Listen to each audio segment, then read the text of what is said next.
السلام عليكم ورحمة الله وبركاته. الحمد لله.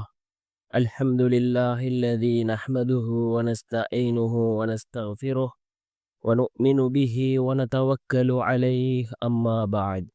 அன்பிற்குரிய அல்லாஹ்வின் நல்லடியார்களே, அன்பு சகோதரர்களே, நாம் தொடர்ச்சியாக பார்த்து வரக்கூடிய துஆக்களினுடைய திக்ருகளினுடைய தொகுப்பில் இன்று நாம் பார்க்க இருக்கின்ற விடயம் என்னவென்றால், அல் குர்ஆன் கூறக்கூடிய 4 மிக முக்கியமான துஆக்கள்.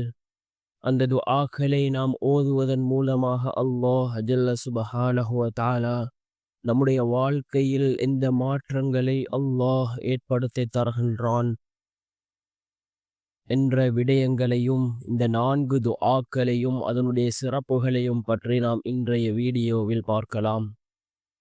அன்பார்ந்தவர்களே, அல்லாஹ்வின் நல்லடியார்களே, அதிகமானோர் நம்முடைய சேனலை சப்ஸ்கிரைப் செய்யாமல் பார்த்து கொண்டிருக்கின்றீர்கள். நீங்கள் சப்ஸ்கிரைப் செய்து லைக் இடுவதன் மூலமாக நமது சேனலில் உள்ள வீடியோக்கள் இன்னும் பல சகோதரர்களுக்கு கொண்டு போய் சேர்க்கப்படும். அவர்கள் அதனை பார்த்து பயனடைந்தால் அதற்குரிய கூலியை அல்லாஹ் உங்களுக்கும் வழங்குவான். அன்பார்ந்தவர்களே, அல்லாஹ்வின் நல்லடியார்களே, அல் குர்ஆனிலே 100க்கும் மேற்பட்ட சூறாக்கள் இருக்கின்றது. ஒவ்வொரு சூறாக்களும் பல சிறப்புகளை கொண்டதாக இருக்கின்றது. அதே போன்று 6000க்கும் மேற்பட்ட வசனங்கள் அல் குர்ஆனிலே இருக்கின்றது. சில வசனங்களை அல்லாஹ் சிறப்பித்து கூறியிருக்கின்றான். அந்த வசனங்களை நாமும் ஓதி அல்லாஹ்விடம் பிரார்த்தனை செய்தால் நிச்சயமாக அல்லாஹ் நமக்கும் உதவி செய்வான். ஏனென்றால் அந்த வசனங்கள் நபிமார்கள் ஓதிய துஆக்களாகவோ அல்லது இறைநேசர்கள் ஓதிய துஆக்களாகவோ சில வசனங்கள் இருக்கின்றது. இவ்வாறு குர்ஆனிலே 40க்கும் மேற்பட்ட ரப்பனா என்று ஆரம்பிக்கக்கூடிய துஆக்கள் இருக்கின்றது. அல் குர்ஆன் கூறக்கூடிய மிகவும் முக்கியமான 4 துஆக்கள். இந்த 4 துஆக்களையும் நாம் ஓதுவோம்.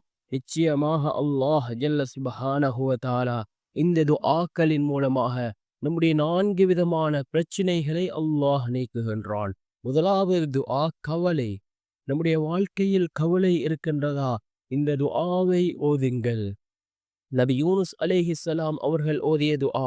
நபி யூனுஸ் அலைஹிஸ்ஸலாம் அவர்கள் மீனினுடைய வயிற்றிலே இருந்த பொழுது இந்த துஆவை ஓதினார்கள். அல்லாஹ் அந்த பிரச்சினையிலிருந்து நபி யூனுஸ் அலைஹிஸ்ஸலாம் அவர்களை அல்லாஹ் பாதுகாத்தான். என்ன துஆ? கவலையில் இருக்கும்போது நாம் இந்த துஆவை ஓதுவோம். லா இலாஹ இல்லா அன்த சுப்ஹானக இன்னி குன்து மினல் ஸாலிமீன். லா இலாஹ இல்லா அன்த சுப்ஹானக இன்னி குன்து மினல் ஸாலிமீன். இரண்டாவது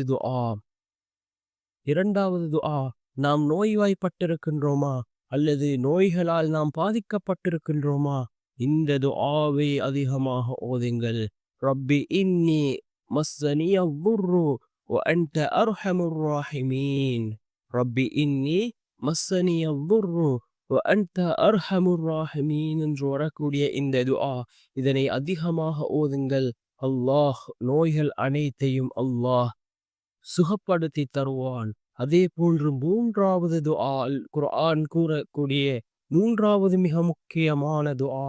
உங்களுடைய வாழ்க்கையில் அதிகமாக பயம் இருக்கின்றதா? ஏதாவது ஒரு விடயத்தை நீங்கள் யோசித்து அதன் மூலமாக பயப்படுகிறீர்களா? இந்த துஆவை ஓதுங்கள். ஹஸ்புனல்லாஹு வ நிஅமல் வக்கீல். ஹஸ்புனல்லாஹு வ நிஅமல் வக்கீல் என்ற இந்த துஆவை ஓதுங்கள். 4வது துஆ மக்களின் சூழ்ச்சி. மக்களின் சூழ்ச்சிகளிலிருந்து பாதுகாப்பு பெற இந்த துஆவை ஓதுங்கள். வ உஃபவ்விலு அம்ரி இலல்லாஹ். வ உஃபவ்விலு அம்ரி இலல்லாஹ் என்று வரக்கூடிய இந்த 4 துஆக்களும் அல் குர்ஆன் கூறக்கூடிய மிக முக்கியமான துஆக்களாக இருந்து கொண்டிருக்கின்றது.